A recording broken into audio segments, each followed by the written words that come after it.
Nothing says good morning quite like the rumble of a Mustang GT at 7 a.m., especially when it's not yours, and especially when your wife thinks you're already at the office. I'm Dave Mitchell, 43 years old, owner of a small electrical contracting business that somehow survived 3 recessions and a pandemic. My wife Jennifer hired what she calls a fitness coach 3 weeks ago. 22 years old, drives a cherry red Mustang that probably cost more than I made in my first year of business, and shows up every morning at 7 sharp for what Jennifer describes as intensive personal training sessions. The thing is, I've been working from home more lately.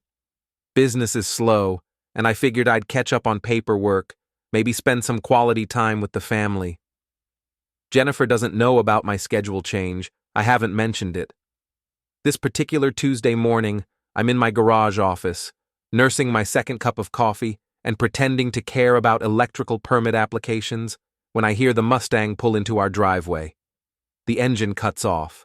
Car door slams. Front door opens. "Morning, Jen," comes a voice that sounds like it belongs in a boy band.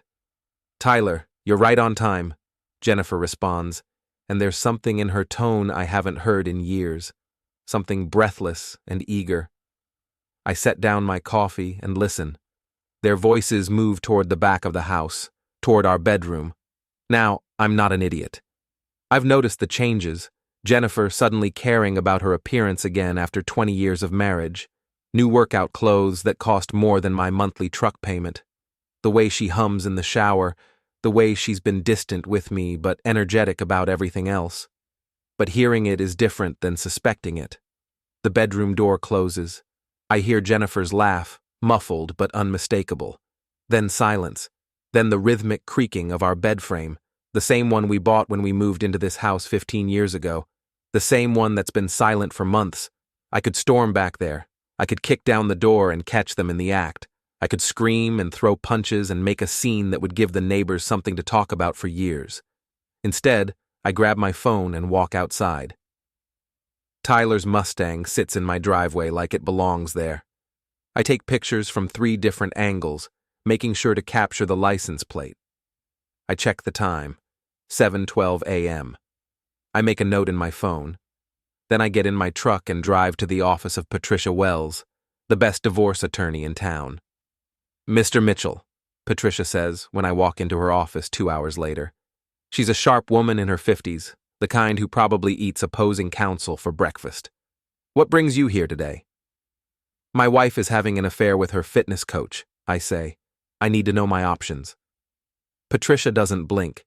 She's probably heard this story 100 times. "Tell me about your situation. Assets, children, how long you've been married." 20 years next month. 2 kids. Michael just turned 18, graduates next week. Emma's 16. I own a small business, electrical contracting. We have a house worth about $400,000, some savings, retirement accounts.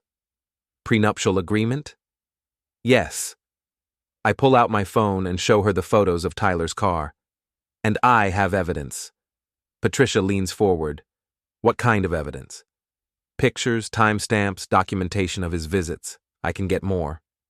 "Good. Washington is a no-fault divorce state, but adultery can still affect asset division and custody. Tell me about the prenup."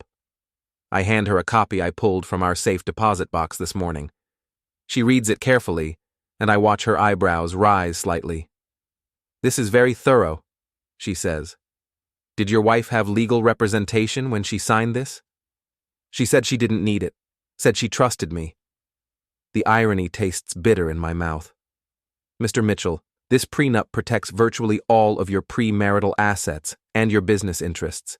If we can prove adultery, we can also argue for a favorable division of marital assets and custody arrangement." What do I need to do? Document everything. Times, dates, photographs, any communications you can legally obtain. Don't confront her yet. Don't let her know you're aware of the situation. Can you do that? I think about the sound of our bed creaking, about Jennifer's breathless voice greeting Tyler, about 20 years of marriage reduced to a fitness appointment. I can do that, I say. Over the next 3 weeks, I become a man obsessed with details.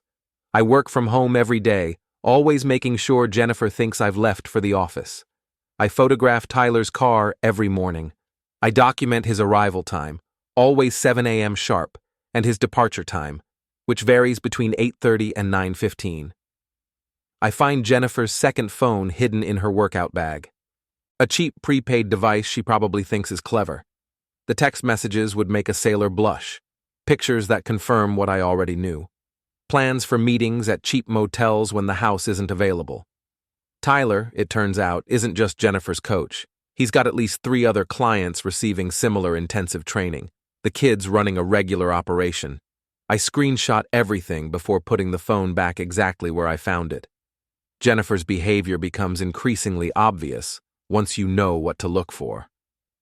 She showers immediately after Tyler leaves. She started buying expensive lingerie, not for me, obviously.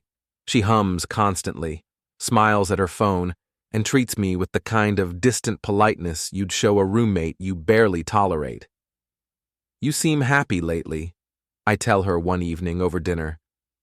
"The personal training is really paying off," she says, not meeting my eyes. "Tyler says I'm making excellent progress." Tyler says a lot of things, I bet. She looks up sharply, but I'm already focused on my plate, cutting my steak with careful precision. Michael notices the tension. He's a smart kid, always has been. Takes after his old man in that regard. "Dad, is everything okay?" he asks me one evening when Jennifer's at her book club, or wherever she actually goes on Tuesday nights now. "Everything's fine, son, just some business stress." "Mom's been acting weird." "Weird how?" "I don't know. Different. Like she's got a secret or something." Emma, on the other hand, seems oblivious. She's 16 and absorbed in her own world of social media and high school drama, which is probably for the best. The graduation ceremony is next Thursday. I have everything ready: the divorce papers, the evidence summary, the custody proposal. Patricia has assured me everything is legally sound and properly prepared. "You're sure about the timing?" she asks during our final meeting. "I'm sure. She wants to play happy family for the graduation? Fine, but the performance ends when the curtain comes down." "And you're prepared for her reaction?" I think about Tyler's car in my driveway every morning. I think about Jennifer's secret phone and her motel receipts and her breathless voice saying his name. I'm prepared for whatever happens. Thursday arrives gray and drizzling, typical Pacific Northwest spring weather. We drive to the high school together, Jennifer, Emma, and me. Jennifer's parents are meeting us there, along with my folks. Big family celebration for Michael's big day. Jennifer chatters nervously during the drive. "I can't believe Michael's graduating already. Seems like yesterday he was starting kindergarten." Tyler says. She catches herself, but not quickly enough. "Tyler says what?" I ask. "Nothing. Just that time flies." I'm sure Tyler has lots of wisdom about the passage of time, being 22 and all. The look she gives me could freeze water, but I'm already pulling into the school parking lot.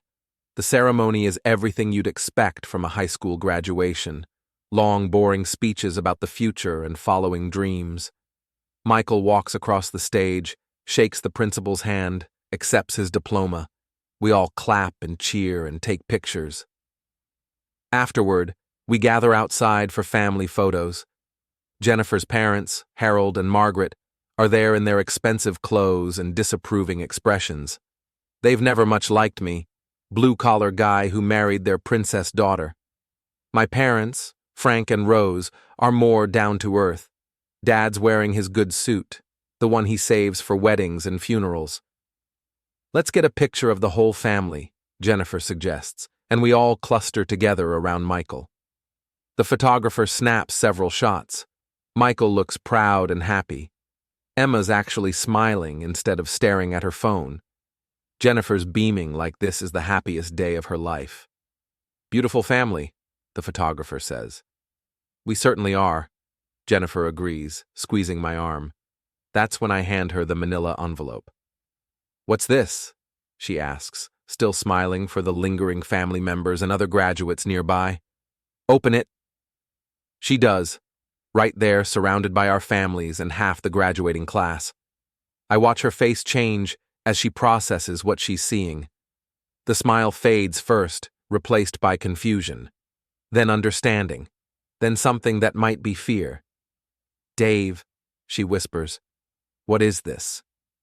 Divorce papers, evidence summary, custody proposal, everything's explained in detail.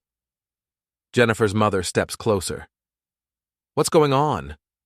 "Ask your daughter about Tyler," I say. "Ask her about the fitness sessions." Jennifer's face goes white. She looks around at our families, at the other graduates and parents nearby, at Michael, who's starting to realize something's wrong. "We need to talk about this privately," she says. "We've been talking privately for 3 weeks, every morning at 7 a.m. You, Tyler, and my bedroom." The words hit like a physical blow. Jennifer actually staggers backward. Harold reaches out to steady her. "What are you talking about?" Margaret demands. "Your daughter's been having an affair with her personal trainer. 22 years old, drives a red Mustang, very flexible schedule. It's all documented in the envelope." Michael steps forward. "Dad, what's happening?" "Your mother hired a fitness coach. Turns out he was coaching more than just exercise." Jennifer finds her voice. "You can't do this here, not at Michael's graduation.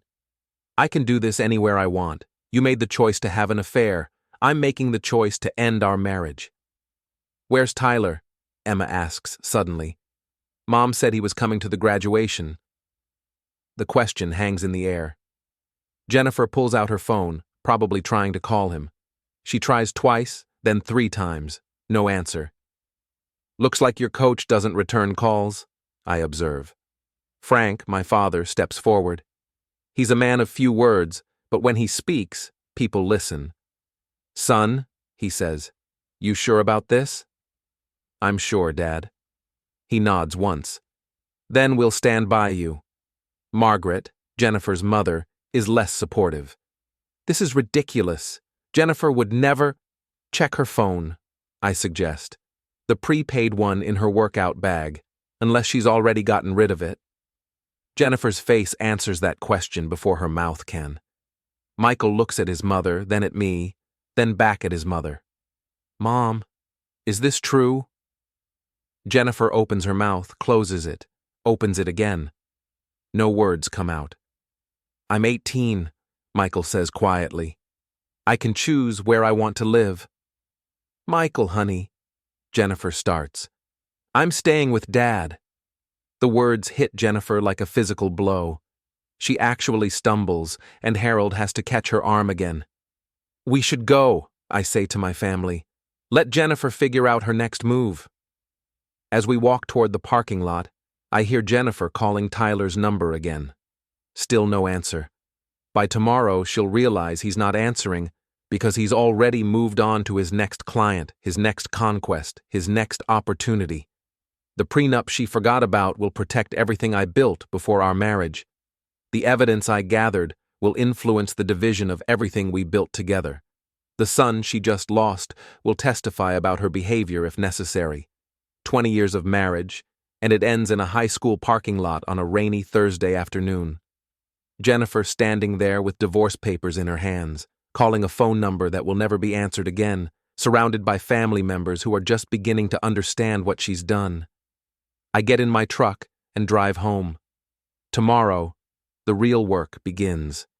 The house feels different when you know it's temporary. Every room, every piece of furniture, every family photo on the wall, all of it becomes evidence in a negotiation rather than the foundation of a life. Jennifer doesn't come home Thursday night or Friday. Michael tells me she's staying with her parents, which makes sense. Harold and Margaret have a big house in the expensive part of town, the kind of place where scandals can be contained behind high hedges and closed doors. Emma splits her time between our house and her grandparents', clearly torn between loyalty to her mother and the growing realization that her mother screwed up in a spectacular fashion. "Dad," she asks me Friday evening, "did Mom really cheat on you?" We're sitting in the living room, sharing a pizza and watching some mindless comedy on Netflix. Normal father-daughter time, except nothing's normal anymore. Yes, I tell her. She did. With her trainer? Yes. Emma processes this information while picking pepperoni off her pizza slice. She's always been thoughtful, more introspective than her brother. Are you going to get divorced? Yes. Will I have to choose sides? You'll never have to choose sides, sweetheart. You're my daughter no matter what happens between your mother and me. She nods, but I can see the worry in her eyes. 16 is too young to watch your family implode, but here we are. Saturday morning, I'm in my garage office when I hear a familiar sound, the rumble of Tyler's Mustang. I look out the window and watch him park in front of our house. He sits in the car for a few minutes, probably trying to figure out why Jennifer isn't answering his calls. Finally, he gets out and walks to the front door, rings the bell. I answer it. "Oh," Tyler says, clearly not expecting to see me. "Is Jen home?" He's exactly what you'd expect from a 22-year-old fitness influencer. Perfect hair, perfect teeth, perfect abs visible through his tight t-shirt. The kind of guy who probably takes more selfies than my teenage daughter. "Jennifer doesn't live here anymore," I tell him. "What do you mean?" "I mean, she moved out. We're getting divorced. Didn't she tell you?" Tyler's perfect face scrunches up in confusion. "Divorced? Why?" I have to admire the kid's acting ability. Either he's genuinely confused or he's better at lying than I gave him credit for. "Adultery," I say. "Apparently she was sleeping with her fitness coach. Can you imagine?" The color drains from Tyler's face. "I don't know what you're talking about." "Sure you do. Red Mustang, license plate 7G4H2R, arrives every morning at 7 a.m., leaves between 8:30 and 9:15. Very consistent schedule for fitness coaching. I need to talk to Jen." "Good luck with that. She's been trying to reach you for 2 days. Tyler pulls out his phone and tries calling Jennifer right there on my doorstep. I can hear it ringing through his speaker. No answer. "Huh," I say. "Maybe she's busy. You know how it is with fitness schedules." "Where is she?" "Staying with her parents.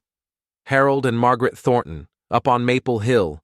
Big white house with the circular driveway. I'm sure they'd love to meet you." Tyler's face goes even paler. He knows exactly who Harold Thornton is. Everybody in town does. Harold owns 3 car dealerships and sits on the city council. Not the kind of man you want to meet under these circumstances. "This is crazy," Tyler says. "We were just doing fitness training." "Is that what you call it? Interesting terminology." Tyler backs toward his car. "I don't have to listen to this." "No, you don't. But you might want to listen to this. If I see you anywhere near my family again, if I see you driving down my street, if I even hear your name mentioned in connection with my wife or my children, I will make your life very complicated. Do we understand each other?" "You can't threaten me." "I'm not threatening you. I'm explaining consequences. There's a difference." Tyler gets in his Mustang and drives away fast enough to leave rubber on the pavement. I watch him go, then take a picture of the tire marks with my phone. You never know what might be useful later. Sunday afternoon, Jennifer finally comes home. She looks terrible. Red eyes, no makeup, wearing clothes that look like she slept in them. Emma's with her, carrying an overnight bag. "We need to talk," Jennifer says. "We really don't. Everything that needs to be said is in the legal documents." "Dave, please. This is crazy. We can work this out." "Can we? How exactly do we work out you sleeping with a 22-year-old in our bed?" Emma makes a disgusted noise and disappears upstairs. Jennifer and I are left standing in our living room, 20 years of marriage reduced to this awkward confrontation. "It wasn't supposed to happen," Jennifer says. "It just happened." "Things don't just happen, Jen. People make choices. You chose to hire Tyler. You chose to bring him into our bedroom. You chose to lie to me for weeks. You don't understand. I felt old, invisible. Tyler made me feel alive again." "Tyler made you feel like an easy target. Do you think you're the only married woman he's coaching? Do you think you're special? Jennifer's face crumples. Don't be cruel. Cruel? I documented your affair for 3 weeks before saying a word. I could have kicked down the bedroom door and caught you in the act. I could have called Harold and Margaret and told them what their daughter was doing. I could have posted Tyler's license plate and schedule on social media and let the whole neighborhood know what was happening in our house every morning. Instead, I handled it through proper legal channels. That's not cruel. That's civilized. The prenup you didn't want to read. The prenup you said you didn't need a lawyer for because you trusted me. That prenup. Jennifer sits down hard on the couch, like her legs won't support her anymore. What happens now? She asks. Now you find somewhere else to live. Now you figure out how to rebuild your life. Now you explain to our children why you destroyed our family for a few weeks of excitement with a kid who's already moved on to his next client. Tyler loves me. The words hang in the air between us, pathetic and desperate. Tyler doesn't even answer your calls. Jennifer pulls out her phone and tries calling him again, straight to voicemail. He's probably just busy, she says, but her voice lacks conviction. He's probably coaching his next client. Or maybe he's moved on to a different town entirely. Smart kid like that, he probably knows when it's time to disappear. Jennifer tries calling twice more. Same result. I need to get some clothes, she says finally. Take whatever you want. The house is going on the market anyway. She looks around the living room like she's seeing it for the first time. The family photos, the furniture we picked out together, the life we built over 2 decades. I never meant for this to happen, she says. But it did happen. And now we all have to live with the consequences. Jennifer goes upstairs to pack. I can hear her moving around in our bedroom, former bedroom, gathering her things. When she comes back down with 2 suitcases, Emma's with her. I'm staying with Mom tonight, Emma says, at Grandma and Grandpa's. Okay, sweetheart. Call me if you need anything. Emma hugs me, and I can feel her trembling slightly. This is harder on the kids than anyone, and that makes me angrier at Jennifer than anything else she's done. After they leave, Michael comes downstairs. He's been hiding in his room, probably trying to process everything that's happened. Dad, are you okay? I'm fine, son. How are you holding up? It's weird. Like everything I thought I knew about our family was wrong.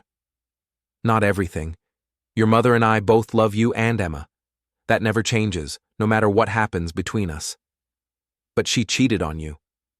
Yes, she did. Why? It's the question I've been asking myself for weeks. Why throw away 20 years for a few weeks with Tyler? Why risk everything for someone who obviously didn't care about her the way she thought he did? I don't know, Michael. People make bad choices sometimes. Your mother made a very bad choice. Are you going to be okay? Financially, I mean? Smart kid. Already thinking about practical matters. We'll be fine. The business is doing well, and the prenup protects most of our assets. You don't need to worry about money. What about college? Your college fund is safe. That was always separate from everything else. Michael nods, relieved. He's been accepted to the state university, planning to study engineering. Good choice. Practical, stable, recession-proof. Dad, I'm glad you didn't just let it slide. What do you mean? Some of my friends' parents, when stuff like this happens, they just pretend everything's fine, try to keep the family together no matter what. But that's not really keeping the family together, is it? That's just pretending. No, son, that's just pretending. Monday morning, I'm back to my regular routine. Office by 7, home by 6, normal life except for the part where my wife is living with her parents and my family is falling apart. Patricia calls around 10. How did the weekend go? She asks. About as expected. Jennifer's staying with her parents. Tyler seems to have disappeared. Emma's confused. Michael's angry, and I'm ready to get this over with. Good. I've filed all the paperwork. Jennifer will need to respond within 30 days. Has she retained counsel? Not that I know of. She will. Harold Thornton isn't going to let his daughter go through this without representation. What's our timeline? If she contests anything, we could be looking at 6 months to a year. If she's reasonable, we could settle everything in 60 to 90 days. Define reasonable. Accepts the prenup terms, doesn't fight the custody arrangement, agrees to a fair division of marital assets. What are the chances she'll be reasonable? Honestly? Low. People don't make rational decisions when their world is falling apart. And from what you've told me about her parents, they're not going to encourage her to just accept this quietly. Patricia's right, of course. Harold and Margaret have never liked me, and they're not going to miss this opportunity to make my life difficult. They probably see this as their chance to get Jennifer away from her blue-collar husband and back into their world of country clubs and charity galas. Tuesday morning, I'm working in my garage office when I see a black BMW pull into my driveway. Harold gets out, straightens his expensive suit, and walks to my front door like he owns the place. I let him ring the bell twice before I answer. Harold, what brings you by? We need to talk. Do we? About Jennifer, about this divorce nonsense. I step aside and let him into my living room. Harold looks around with the same expression he might use to inspect a used car, calculating value, noting flaws, finding reasons to negotiate the price down. Nice place, he says, but his tone suggests otherwise. It's home. Was home. About that. Jennifer made a mistake. A foolish mistake with a young man who took advantage of her. But that doesn't mean your marriage has to end. Doesn't it? People work through these things, Dave. Counseling, forgiveness, starting over. Jennifer realizes what she's lost. She wants to come home. Does she? Or do you want her to come home? Harold's jaw tightens. He's not used to being challenged, especially not by people he considers beneath him socially. I want what's best for my daughter, and what's best for her is staying married to the father of her children, maintaining the family unit, working through this difficult time together. What's best for Jennifer is accepting responsibility for her choices and moving forward with her life. What's best for our children is seeing that actions have consequences, that marriage means something, that their father won't be a doormat. You're being vindictive. I'm being honest. There's a difference. Harold pulls out his phone and shows me a picture.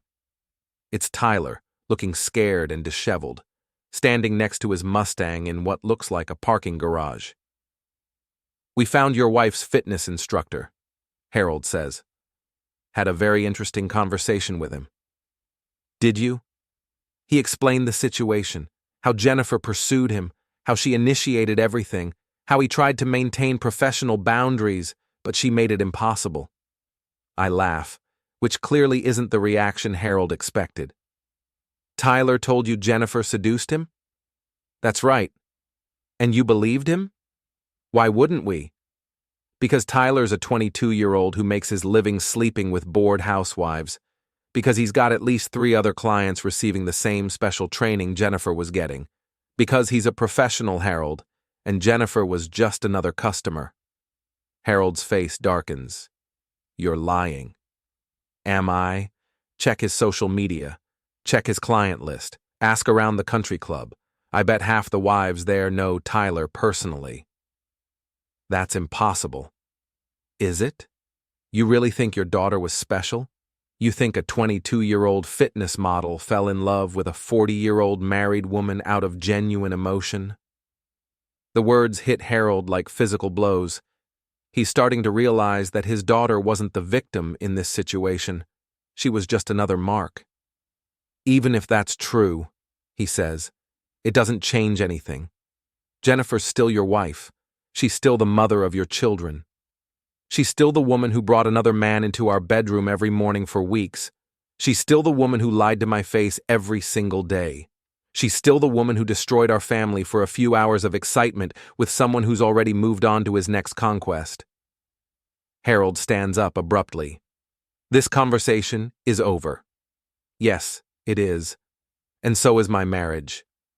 After Harold leaves, I call Patricia and tell her about the visit. They're going to fight this, she says. Harold Thornton doesn't like to lose, and he's going to see this divorce as a personal defeat. Let him fight. We have the evidence, we have the prenup, and we have the truth. Truth doesn't always win in family court, Dave. Money and influence can complicate things. Then we'll deal with complications as they come. But even as I say the words, I know Patricia's right. Harold has resources I don't have, connections I can't match, and a daughter whose reputation he'll protect at any cost. This is about to get much more complicated. Wednesday morning brings the first real surprise. Tyler's Mustang is back in my driveway. I watch from my garage office window as he sits in the car for 10 minutes, clearly working up the courage to approach the house. Finally, he gets out and walks to my front door. This time, I don't make him wait. Tyler, back for more fitness coaching? He looks terrible. Unshaven, wrinkled clothes, dark circles under his eyes. The perfect Instagram physique is still there, but the confidence is gone. I need to talk to you, he says. About what? About Jennifer. About this whole situation. What about it? Tyler glances around nervously, like he's expecting Harold to jump out from behind a bush. Her father found me. Him and some guy in a suit. They cornered me at my apartment complex, started asking questions about Jennifer and me. What kind of questions? About our relationship. About who started what. About whether I was running some kind of scam. Are you? Tyler's face flushes red. It's not a scam. I'm a legitimate fitness coach. Who sleeps with his clients? It's not like that. What's it like?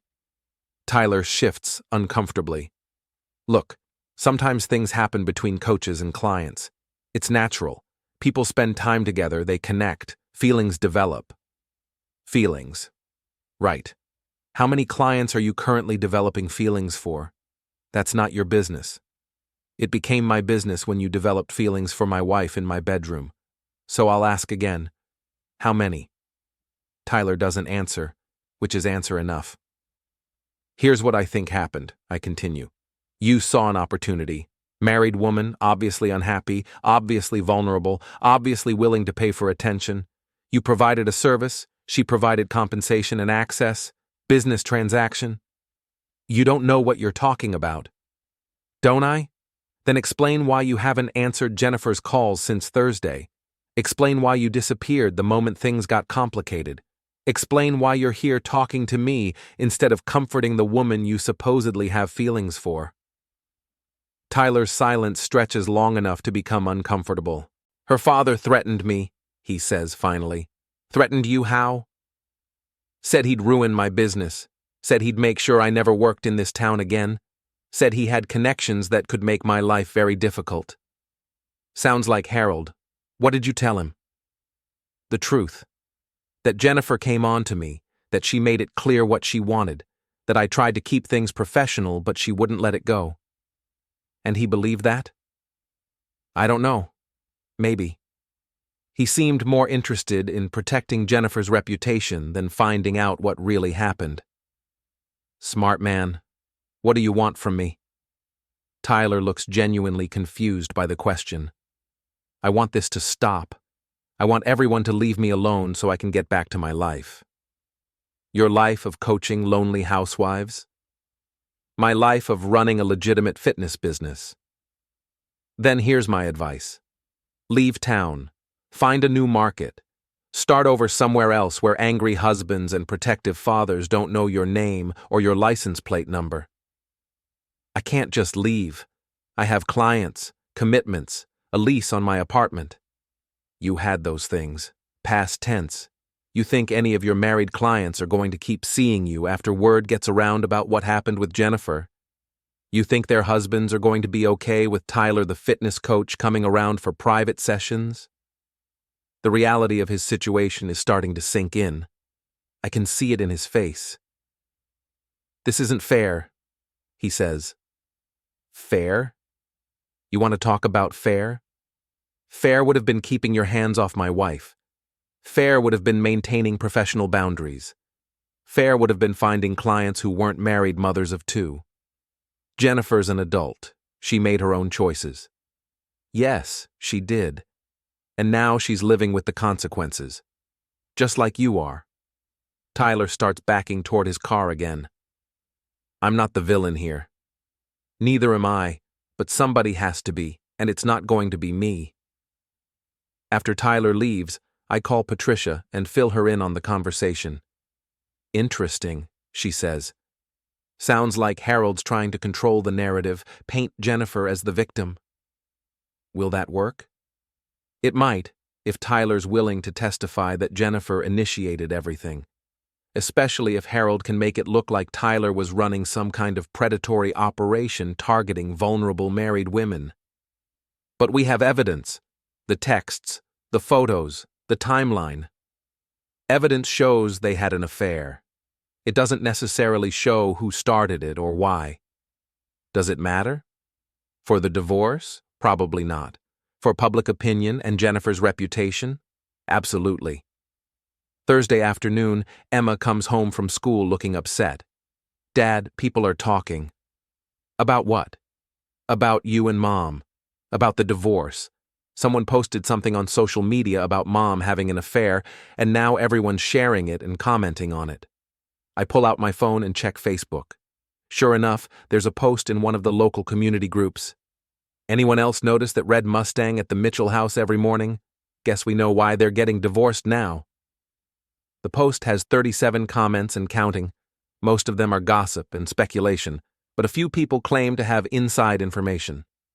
One woman says she saw Jennifer and Tyler at a motel across town.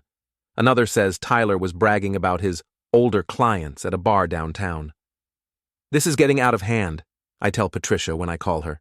Social media always does. The question is whether this helps us or hurts us. How could it help us? Public opinion can influence settlement negotiations.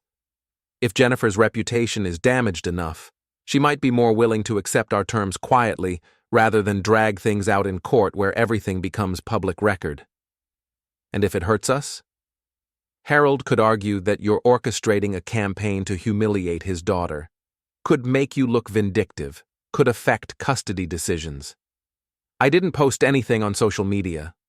Can you prove that? The question hangs in the air.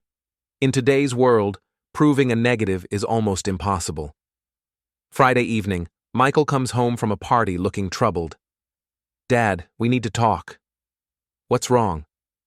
I heard something tonight, about Tyler, about what he's been doing. What did you hear? That he's been sleeping with married women all over town, that it's like his business model or something, that Mom wasn't the first, and she probably wasn't the last. Where did you hear this? Jake's older brother works at the gym where Tyler used to train. He says Tyler got kicked out for hitting on members' wives. Says Tyler's been working the personal training angle for months, targeting women in expensive neighborhoods. How does that make you feel? Michael thinks about it for a long moment. Angry.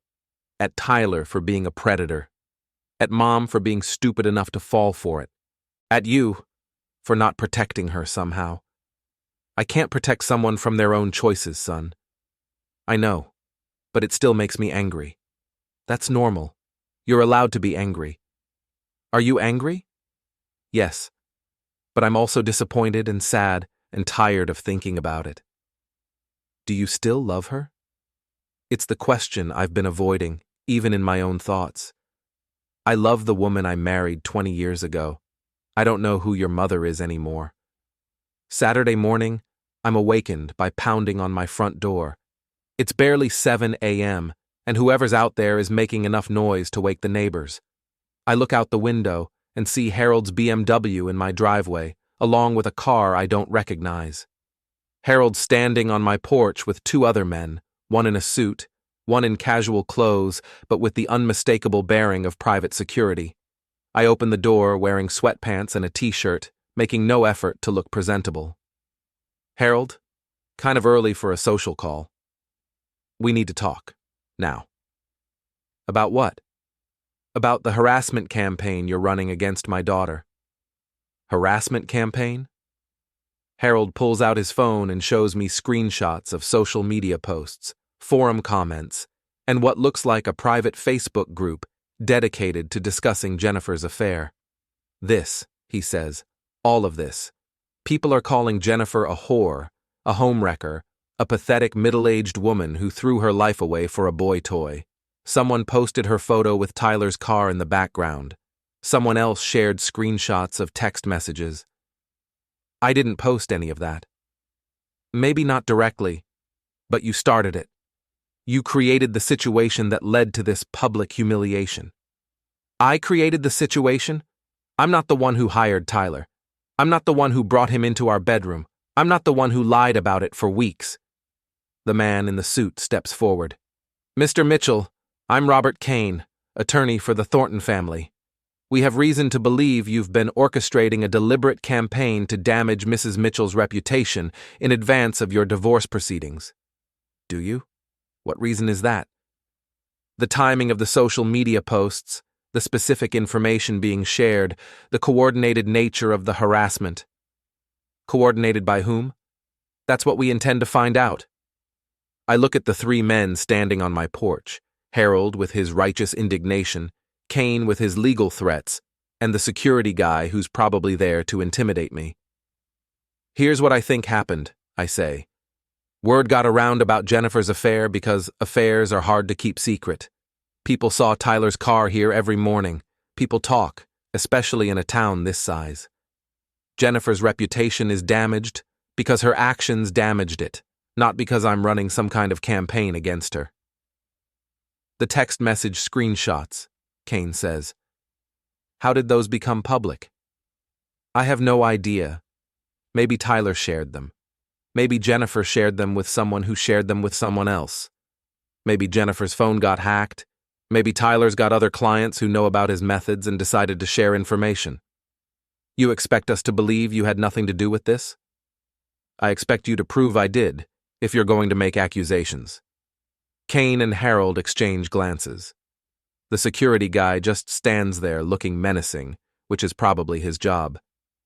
Mr. Mitchell, Kane says, we're prepared to make you an offer. What kind of offer? Drop the divorce proceedings, accept counseling, give your marriage another chance. In exchange, we'll make sure the social media harassment stops and help rebuild Jennifer's reputation. How exactly would you make the harassment stop? We have our methods. I bet you do. What happens if I decline your generous offer? Then things get more complicated, more expensive, more public. More public than they already are? Much more public. Court proceedings, depositions, testimony about your marriage, your finances, your parenting, your business practices. Everything becomes fair game. My business practices. Electrical contractors need licenses, permits, insurance, lots of ways for things to go wrong if someone's not careful. The threat is subtle, but unmistakable. Harold's not just threatening to fight the divorce. He's threatening to use his connections to destroy my livelihood. Gentlemen, I say, I think this conversation is over. Think carefully about our offer, Kane says. It won't remain open indefinitely. After they leave, I call Patricia immediately. They just threatened your business? She asks. Implied threats. Nothing direct enough to prove. Harold Thornton has a lot of influence in this town. He could make things difficult for you professionally. Let him try. My work speaks for itself, and my clients know me. Dave, you need to understand what you're up against. Harold's not just protecting his daughter, he's protecting his own reputation.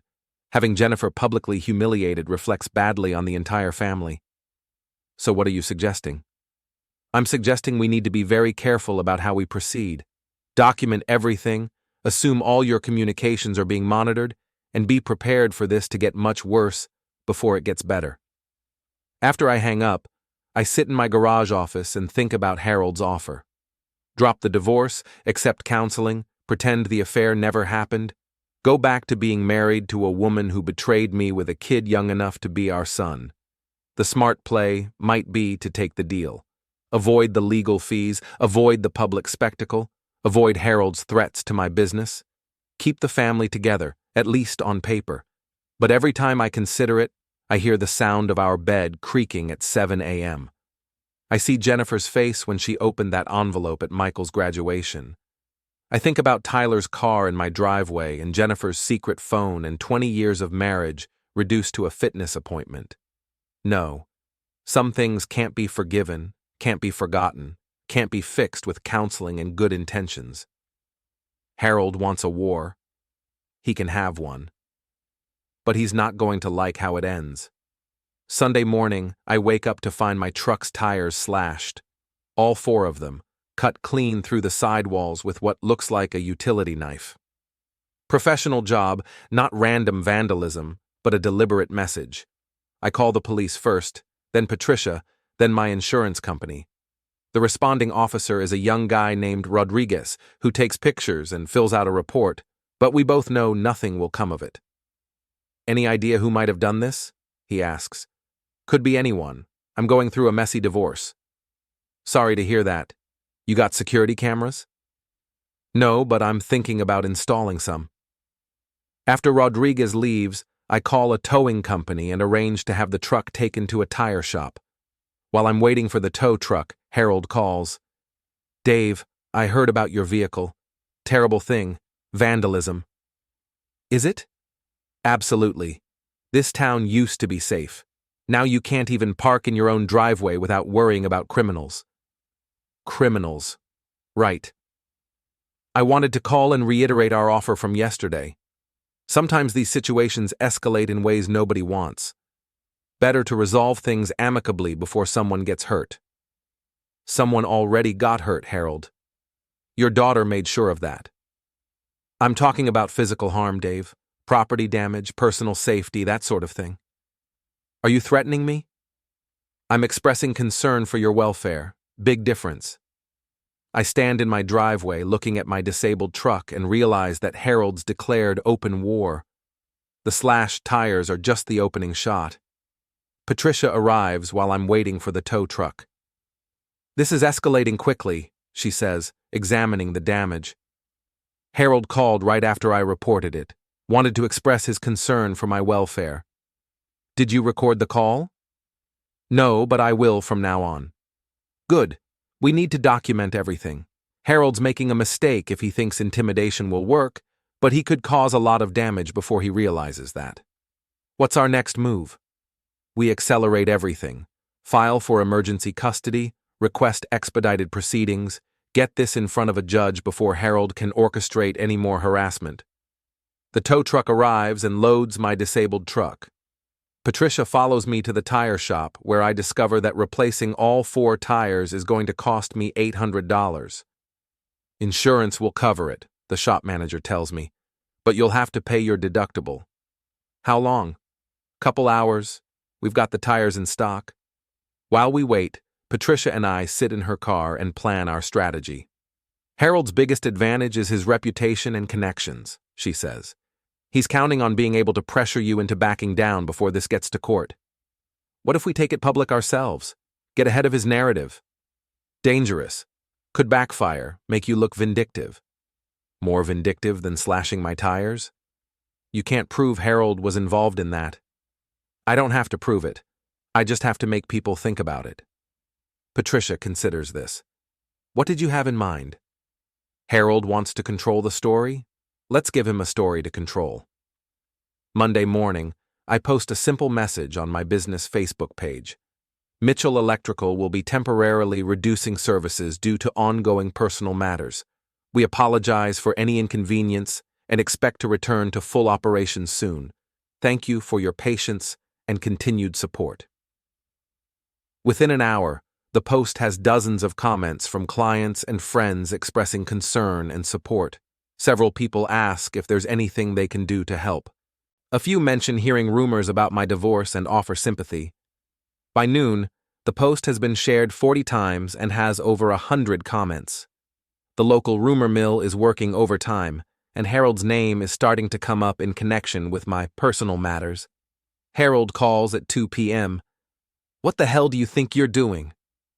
running my business, or trying to, despite the harassment. Harassment? What harassment?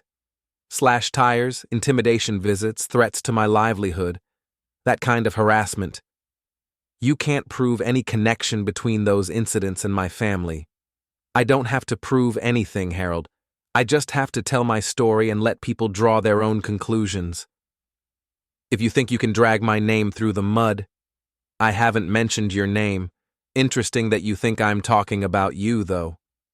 Score 1 for the blue-collar guy. Tuesday brings another surprise. Tyler's back. This time, he doesn't come to my house. Instead, he shows up at my office looking even worse than he did last week. Unshaven, wrinkled clothes, and the smell of alcohol on his breath at 10 in the morning. We need to talk, he says. Do we? About Jennifer. About Harold. About this whole mess. What about it? Harold's trying to destroy me. He got my lease canceled, got my gym membership revoked, got my business license suspended. He's telling people I'm a predator, a scam artist, a criminal. Are you? I'm a fitness coach who made some bad decisions. Bad decisions like sleeping with married clients. Tyler slumps in the chair across from my desk. It started innocently. Jennifer hired me for legitimate training, but she was lonely, unhappy, looking for attention. One thing led to another. One thing led to another. How romantic. You don't understand. She pursued me. She made it clear what she wanted. I tried to keep things professional, but she wouldn't take no for an answer. So you're the victim here? I'm not saying I'm innocent, but I'm not the monster Harold's making me out to be. What do you want from me? I want you to call off Harold, tell him to leave me alone. Why would I do that? Because if he destroys me, I can't testify about what really happened between Jennifer and me. And what really happened? Tyler looks around my office nervously, like he's afraid someone might be listening. Jennifer was obsessed. She called me constantly, texted me at all hours, showed up at my apartment unannounced. She said she was going to leave you for me, that we were going to be together. Were you going to be together? Hell no. She's 20 years older than me, she's got kids, she's married. I was just providing a service. A service. Look, I'm not proud of it, but lonely housewives pay well, and I needed the money. Jennifer wasn't my first client like that, and she probably wouldn't have been my last. Probably? Harold made sure there won't be a last. He's destroyed my reputation, my business, my life, all to protect his precious daughter's image. What exactly do you want me to do about it? Talk to him. Make a deal. I'll testify that Jennifer initiated everything, that she was the aggressor, that I was just a victim of her midlife crisis. In exchange, he leaves me alone and lets me rebuild my life somewhere else. You want to throw Jennifer under the bus to save yourself? I want to tell the truth. The truth being that you're a professional gigolo who targets vulnerable women. Tyler's face flushes red. I'm a fitness coach. Who sleeps with clients for money? It's not like that. What's it like? Tyler doesn't answer. He just sits there looking miserable and defeated. Here's what I think, I tell him. I think you're a predator who got in over your head. I think Jennifer was an easy mark who fell for your routine. I think Harold's doing exactly what any father would do to protect his daughter from someone like you. So you won't help me? I wouldn't help you if you were on fire. Tyler stands up abruptly. You're making a mistake. Harold's not going to stop with me. He's going to come after you next, and when he does, you're going to wish you had allies instead of enemies. Is that a threat? It's a prediction. After Tyler leaves, I call Patricia and tell her about the conversation. Interesting, she says. Tyler's obviously desperate. The question is whether his desperation makes him more useful or more dangerous. How could he be useful? If he's willing to testify that Jennifer initiated the affair, it could help with asset division and custody. Makes her look like the aggressor instead of the victim. And how could he be dangerous? Desperate people do unpredictable things. If Harold's really destroying Tyler's life, Tyler might decide he has nothing left to lose. What are you suggesting? I'm suggesting we keep an eye on Tyler, and maybe invest in those security cameras you mentioned. Wednesday evening, Emma comes home from her mother's looking upset. Dad, Mom wants to talk to you. About what? About getting back together. She thinks if you two can work things out, all this craziness will stop.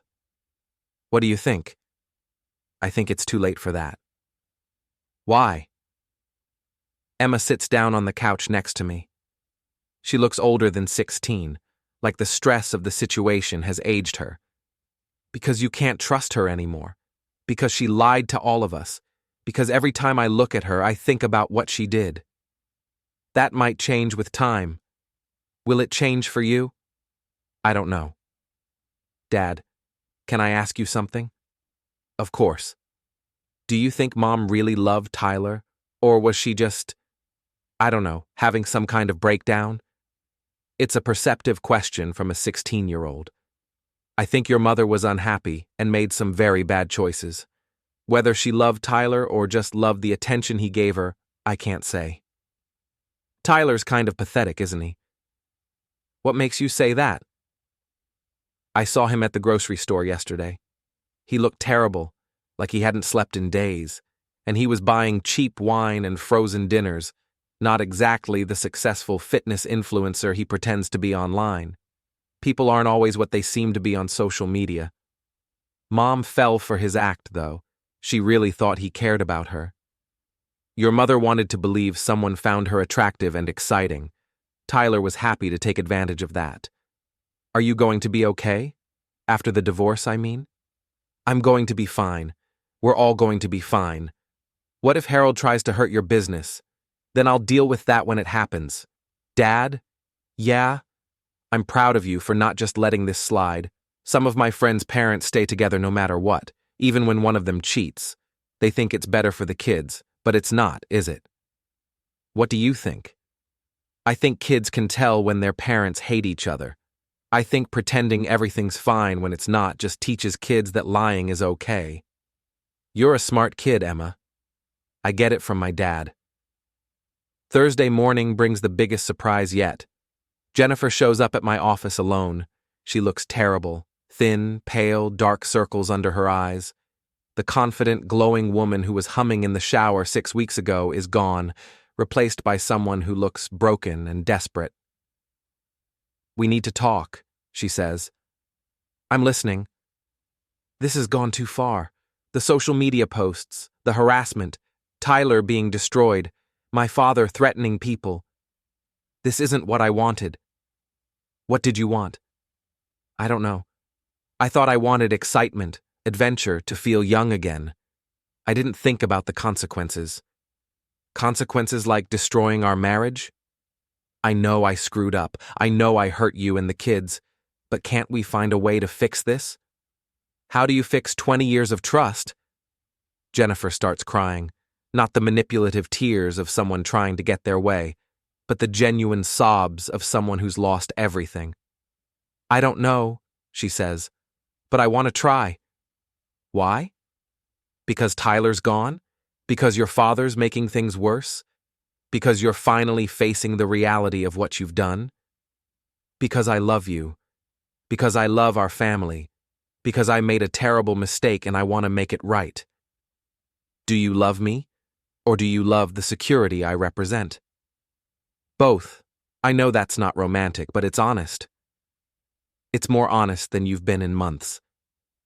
Jennifer wipes her eyes and looks around my office. I remember when you started this business. You were so excited, so proud. You worked 18-hour days to make it successful. I still do. I know. And I took that for granted. I took you for granted. Yes, you did. If I could take it back. But you can't. That's the thing about choices, Jen.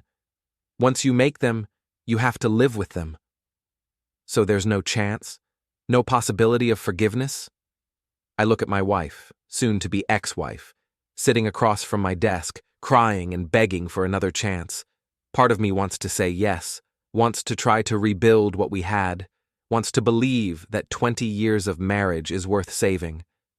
But then I remember the sound of our bed creaking at 7 a.m. I remember Tyler's car in our driveway. I remember the secret phone and the lies and the way she looked at him like he was everything she'd been missing. I forgive you, I tell her, but I can't forget, and I can't trust you again. Dave, the divorce is going forward, Jennifer. You need to accept that and figure out how to move on with your life. My father says he can make this very expensive for you. Your father's already started. Slashed tires, intimidation visits, threats to my business. Is that the kind of man you want fighting your battles? He's trying to protect me. He's trying to protect the family reputation. There's a difference. Jennifer stands up slowly, like an old woman instead of someone who's not even 40 yet. I'm sorry, she says, for everything. I know you are, but sorry doesn't fix this. After she leaves, I sit in my office and think about the conversation. Jennifer seemed genuinely remorseful, genuinely broken by what's happened. But remorse doesn't change the facts. It doesn't rebuild trust. It doesn't erase the betrayal. And it doesn't stop Harold from trying to destroy me. Friday afternoon, I get a call from my biggest client, Thompson Construction. Dave, we need to talk, says Bill Thompson, the company owner. Can you come by the office? Sure, what's this about? Better to discuss it in person. I drive to Thompson's office with a sinking feeling in my stomach. Bill's been my best client for 5 years, accounting for about 30% of my business. If Harold's gotten to him... Bill's waiting in his office, looking uncomfortable. Dave, sit down. This is awkward. What's going on, Bill? I got a call yesterday from someone claiming to represent the city licensing board. They had questions about your work on the Riverside project. What kind of questions? Permit compliance, inspection records, that sort of thing. They seem to think there might have been some irregularities. There weren't any irregularities. Everything was done by the book. I know that. You've never cut corners on any job you've done for me. But this person seemed very interested in finding problems. Did they give you a name? Robert Kane said he was conducting a routine audit of electrical contractors. Kane, Harold's lawyer, the same man who threatened me on my front porch. Bill, I need to tell you something. I'm going through a divorce, and my wife's family has a lot of influence in this town. They're trying to pressure me into dropping the proceedings.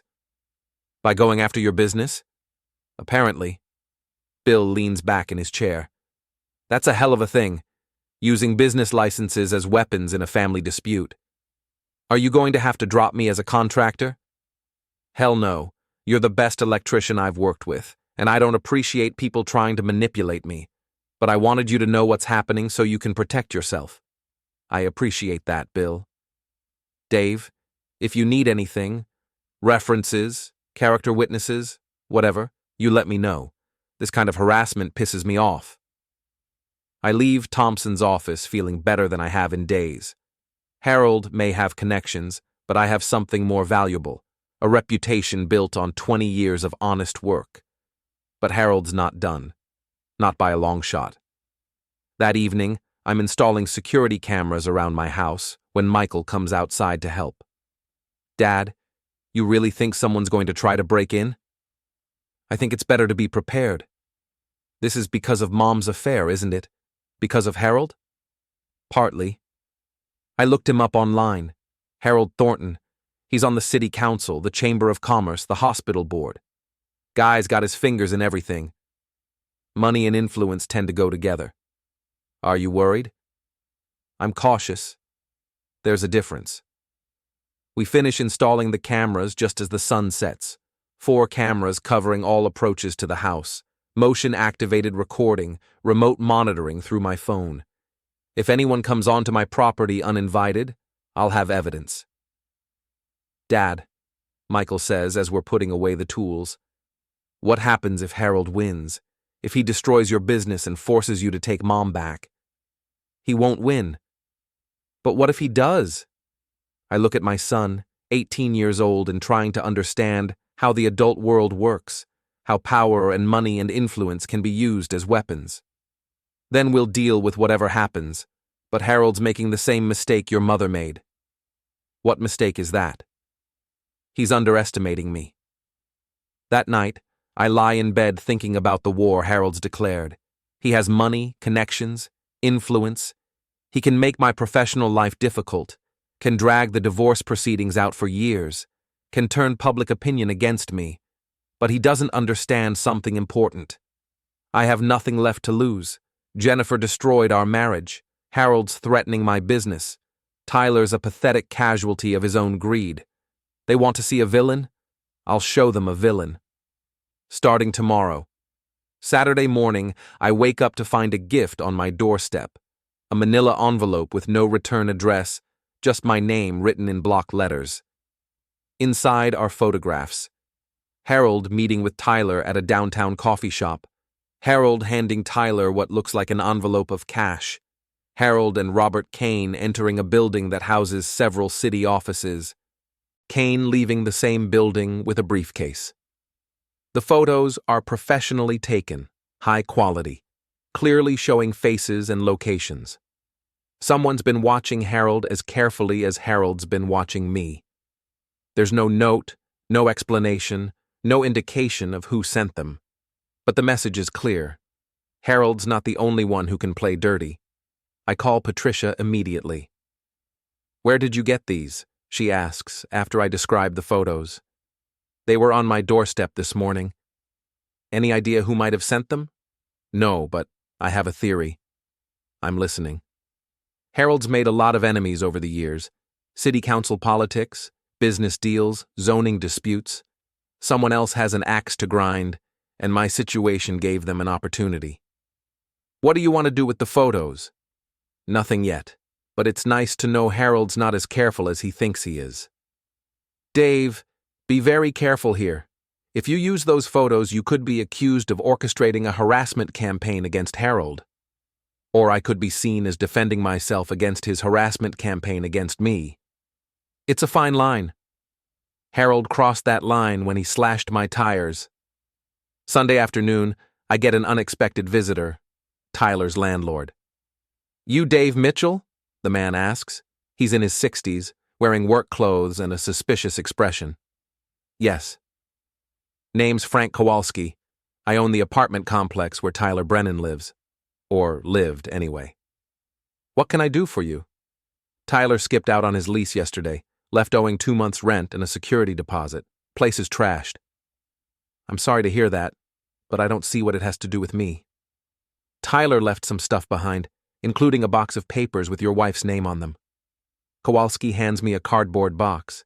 Inside are printed emails, text message screenshots, and what looks like a journal or diary. "Why are you giving this to me?" "Because Tyler owes me money, and Harold Thornton was the one who got his lease canceled. Figure you might be interested in what Tyler was keeping." I flip through the papers quickly. It's all documentation of Tyler's relationship with Jennifer, and with several other women. Names, dates, photos, detailed accounts of his fitness coaching business. "This is quite a collection," I tell Kowalski. "Kid was keeping records of everything. Probably figured he might need insurance someday." Insurance? Against his clients' husbands, or their fathers. After Kowalski leaves, I spend 2 hours going through Tyler's documentation. It's a goldmine of information about his operation, including detailed profiles of at least 8 married women he's been coaching. Jennifer's file is the thickest. Tyler documented every meeting, every text exchange, every payment. He even kept receipts from the motels they visited. But the most interesting discovery is Tyler's journal entries about Harold's attempts to destroy him. Tyler wrote down every conversation, every threat, every action Harold took against him. It reads like a manual for witness intimidation and business harassment. I call Patricia and tell her about the box. "This could be very useful," she says. Tyler documented Harold's harassment campaign in detail. It also documents Jennifer's affair in detail, which we already knew about. The question is whether this helps us more than it hurts us. How could it hurt us? Jennifer could argue that Tyler was blackmailing her, that she was a victim of his extortion scheme. could make her look sympathetic instead of guilty. What about Harold's harassment of Tyler? That's more promising. If we can show a pattern of intimidation and abuse of power, it could undermine Harold's credibility and influence. Monday morning, I decide to take the offensive. I create a new Facebook account under a fake name and join several local community groups. Then I start posting Tyler's documentation. Not all of it, just carefully selected pieces that show Harold's abuse of power without revealing too many details about Jennifer's affair. Anyone else concerned about city council members using their influence to harass private citizens? I post in one group, along with a photo of Harold and Kane entering the city offices. Interesting how some people's business licenses get audited right after they cross the wrong family, I post in another group, with a screenshot of Kane's business card. Guess having money and connections means you can destroy people's livelihoods without consequences, I post in a third group, along with a photo of Harold meeting with Tyler. The posts get immediate attention. Within hours, they're being shared and commented on across multiple groups. People start asking questions about Harold's business practices, his use of city resources, his connections to various licensing boards. By noon, the story has taken on a life of its own. Someone digs up Harold's voting record on city council matters. Someone else posts about a zoning dispute Harold was involved in 5 years ago. A third person shares a story about Harold using his influence to get a competitor's business permit delayed. Harold calls at 2 p.m. and he's furious. "What the hell do you think you're doing?" "I have no idea what you're talking about." The social media posts, the photos, the harassment campaign against my family. I'm not harassing anyone. I'm just sharing information that was shared with me. You're trying to destroy my reputation. I'm defending myself against your attacks on my business and my family. This stops now, or I'll have you arrested for stalking and harassment. Good luck proving I did anything illegal. Unlike some people, I know how to stay within the law. Score another one for the blue-collar guy. Tuesday brings the biggest surprise yet. Tyler returns, but this time, he's not alone. He shows up at my office with a woman I don't recognize, mid-40s, expensively dressed, obviously angry. "Mr. Mitchell," the woman says, "I'm Carol Peterson. I believe you know Tyler. We've met. Tyler's been telling me about your wife's affair and the harassment he suffered from Harold Thornton." "Has he?" "I'm one of Tyler's other clients, or was, until Harold destroyed his business." I look at Tyler, who's standing behind Carol looking embarrassed. "Let me guess," I say. "You were getting more than fitness coaching." Carol's face flushes red. "That's not your concern." It became my concern when Tyler brought his business model into my bedroom. Tyler's a victim here, just like your wife. Harold Thornton has destroyed both their lives to protect his own reputation. Is that what Tyler told you? It's what happened. I pull out Tyler's journal and flip to a page marked with Carol's name. According to Tyler's own records, he's been sleeping with you for 6 months. He documented every encounter, every payment, every detail of your relationship. You're married to a prominent businessman, you have teenage children, and you've been paying Tyler $300 per session for what he calls intensive personal training. Carol's face goes white. That's not true. It's in Tyler's handwriting, with dates, times, and locations. Tyler steps forward. "I can explain." "Shut up!" Carol snaps at him. Then to me. "What do you want?"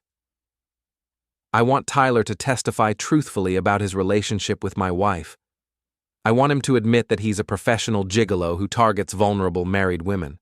And I want him to document Harold's harassment campaign in court. And if he does that, then his records stay private.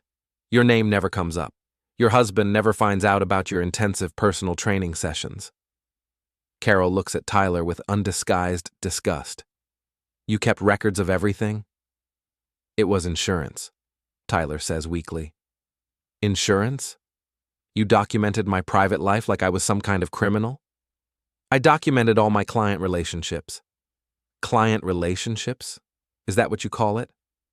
I watched the confrontation with interest. Carol's realizing that she wasn't Tyler's only victim, she was just another mark in his operation.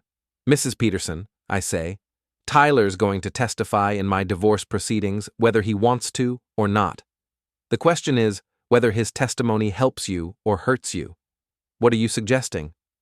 I'm suggesting Tyler tell the truth about his business model, his targeting of married women, and Harold's attempts to destroy him.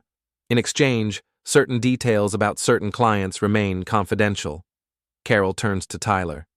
You're going to do exactly what he says. Do you understand me? Tyler nods miserably. And if I find out you kept records about anyone else, if I discover you've been blackmailing other women, I will personally make sure your life becomes a living hell. After they leave, I call Patricia and tell her about the meeting. Tyler's agreed to testify. He doesn't have much choice. Carol Peterson's got him terrified, and I've got documentation of his entire operation. Who's Carol Peterson? Wife of Richard Peterson, owns Peterson Automotive Group. Big money, big influence, big problems if her husband finds out she's been paying for Tyler's services. So now you've got leverage over Tyler and potentially over Harold. It's starting to look that way. Dave, be careful. You're playing a dangerous game with powerful people. They started the game. I'm just playing to win. Wednesday afternoon, Jennifer calls. Dave, we need to talk. In person. About what? About ending this. About finding a way to resolve everything without destroying more lives. I'm listening. Can you meet me at the coffee shop on Main Street? Neutral territory. I arrive at the coffee shop to find Jennifer waiting at a corner table. She looks better than she did last week, still thin and tired, but more composed. Thank you for coming, she says. What did you want to talk about? About Tyler, about my father, about the mess this whole situation has become. Okay. Tyler's gone, left town yesterday, according to his landlord.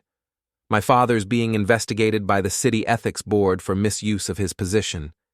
And I'm living with my parents at 40 years old, trying to figure out how to rebuild my life.